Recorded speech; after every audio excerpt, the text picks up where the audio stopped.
भगवान का नाम और ध्यान घर में रहेगा हर वक्त, सकारात्मक प्रभाव वेदाक्ष धूप बत्ती से।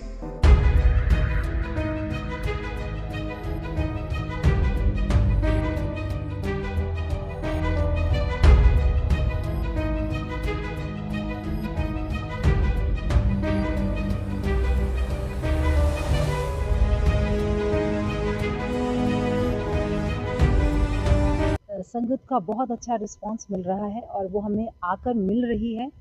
और जो सबसे बड़ी बात उन्हें जो अपील कर रही है, क्या सच में ईश्वर दिखाई देता है? आप दिव्य ज्योति जागृति संस्थान के मन से एक आह्वान सुन रहे हैं कि प्रभु श्री राम जी को मानो नहीं, प्रभु श्री राम जी को जानो भी, उनका तत्व से दर्शन भी करो। और जितने भी लोग हमसे आकर मिल रहे हैं वो कहते हैं सच में क्या परमात्मा का दर्शन किया जा सकता है? तो शास्त्र कहते हैं कि परमात्मा देखा जाता है, उसकी अनुभूति होती है। जब गुरु की कृपा से वो दिव्य चक्षु खुलता है तो हम भीतर में परमात्मा का दर्शन करते हैं। और जब परमात्मा का दर्शन होता है तब जीवन बदलता है, तब मन स्थिति बदलती है। हम समाज की परिस्थितियों को बदलने में लगे हैं। हम चाहते हैं कि समाज सुव्यवस्थित हो जाए, समाज बदल जाए। लेकिन सर श्री आशुतोष महाराज जी कहते हैं यदि समाज को व्यवस्थित करना है तो पहले मानव को व्यवस्थित करना पड़ेगा। समाज को जगाना है तो पहले मानव को जगाना पड़ेगा। और मानव को व्यवस्थित करने का एक ही आधार है और वो है ब्रह्म ज्ञान, राम तत्व की अनुभूति अपने भीतर में करना। जी बिल्कुल। गोस्वामी तुलसीदास जी रामचरित मानस में कहते हैं कि यदि आप राम को समझना चाहते हैं तो आपको एक तत्ववेता गुरु की शरण में जाना होगा। बिन गुरु होए कि ज्ञान, ज्ञान की होए वैराग्य बिन। वो कहते हैं जब आपके जीवन में क्षत्रिय ब्रह्मनिष्ठ गुरु आएंगे तो वो आपको राम से मिला देंगे, उस राम तत्व को आपके भीतर में, आपके घट में प्रकट कर देंगे, तो आप मिल पाएंगे। इसके लिए हमारा भी बहुत बड़ा दायित्व है। यदि हमारे परिवार में ऐसा वातावरण निर्मित होगा, क्योंकि बच्चों को संस्कारित करना, पोषित करने के लिए हमें स्वयं संस्कारित होना बहुत जरूरी है। बच्चों को अपनी संस्कृति का ज्ञान देने से पहले हमें स्वयं को भी अपनी संस्कृति, राम संस्कृति का ज्ञान होना आवश्यक है। क्योंकि जब तक हम स्वयं संस्कृति से अनभिज्ञ रहेंगे, हम अपने बच्चों को कैसे मार्गदर्शन दे सकते हैं? आज हमारे बच्चे फोन्स में लगे रहते हैं, कितनी एडिक्शन है वो। मुझे लगता है उनकी एकाग्रता भंग हो चुकी है। वो सोशल एक्टिविटी जो है, बाहरी खेल कूद में कम ध्यान देते हैं, सारा दिन स्क्रॉल करते रहते हैं। इन सब चीज़ों में कैसे फंस गए? क्योंकि हमने उन्हें कहीं ना कहीं, हमसे वो चूक हो गई। हमने प्रभु श्री राम जी की कथा को, प्रभु श्री राम जी की लीलाओं को, उनके चरित्र को जीवन में नहीं उतारा है।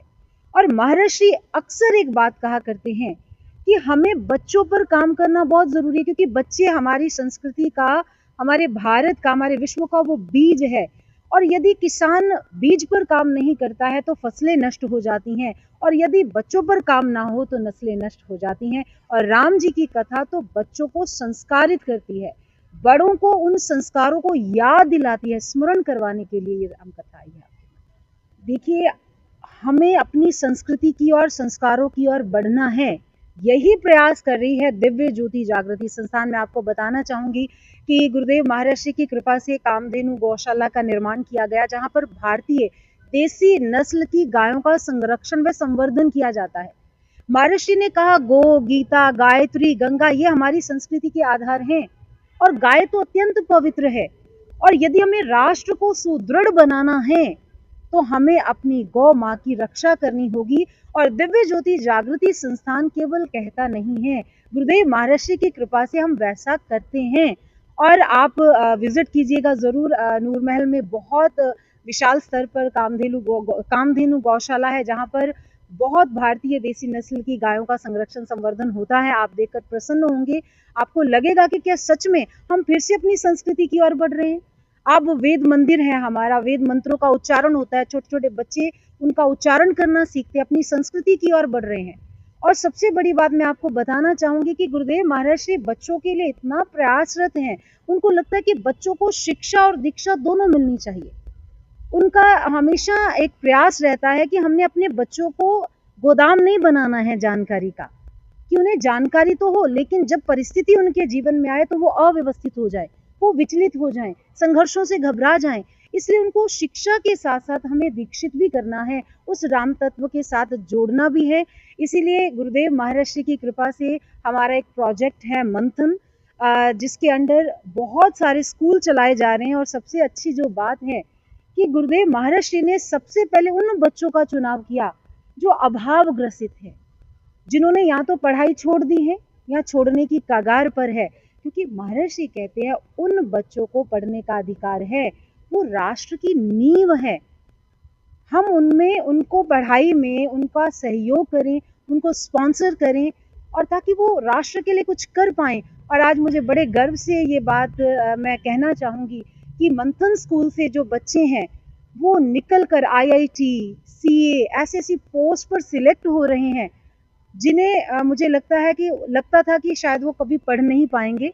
लेकिन समाज के सज्जन वृंद जब आगे आते हैं, उन्हें स्पॉन्सर करते हैं, उनकी पढ़ाई के लिए उनका सहायतार्थ होते हैं, तो एक बहुत अच्छा प्रयास रहता है। गुरुदेव महर्षि ऐसा प्रयास कर रहे हैं।